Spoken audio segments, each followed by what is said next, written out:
जरिया मालकानगिर भाई भाई मान को चित्रकोंडार भाई भाई मान को मोर नमस्कार जनाऊँ। आम बहुत खुशी जे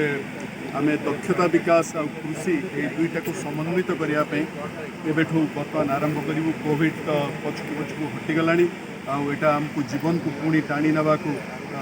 नबार समय तेणु आम किपरि भाव में जीवन यात्रा को सामान्य रूप को आनिबा एवं पुणी थे आम प्रगति को लगातार तार जो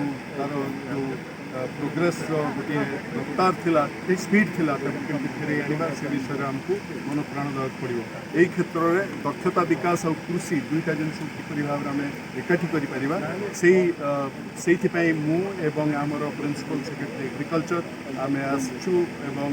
आम director technical education joint secretary आसछंती आम चाहूँ जे मालकानगिरी ही काम टी आरंभ करवा आ दुईटी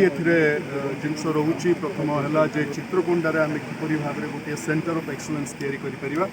जो थे आमर लोकल जहाँ क्रॉप रोचे शस्य रोचे लोकल चाषी मान कौन कौन जो जैव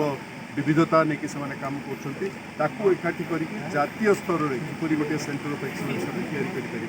या जिलापाल नेतृत्व में गोटे खसड़ा प्रस्तुत कर आज आम अनुध्यान करूँ एवं यही खसड़ा अनुजाई 5 वर्ष रे 20 कोटी टंकार व्यय हम ये सेंटर ऑफ एक्सलेंस हम आपर भाव में आपण मान कहली एपाई आम जातीय स्तर किसी लोक को आणबू जो मैंने ये क्षेत्र विशेष भाव में काम कर आम परामर्श नहीं गोटे फाइनाल खसड़ा या चित्रकोंडारू ही ये जिनसटीर शुभारंभ हम आ गोटे जिन आपण मान कही रखे जे आम चाहूँ जे आईटी आम पॉलिटेक्निक ओडिशार आईटी पॉलिटेक्निक गुड़िक बहुत आगुआ है बर्तमान जातीय स्तर ना कले आम चाहूँ जे किपरि गोटे दुईटी आईटी पॉलिटेक्निक से माने एग्रीकल्चर एफिनिटी या कृषि क्षेत्र में काम करने कथा भावती जो आमर डायरेक्टर ऑफ टेक्निकल एजुकेशन आज अपराह्न मु ITI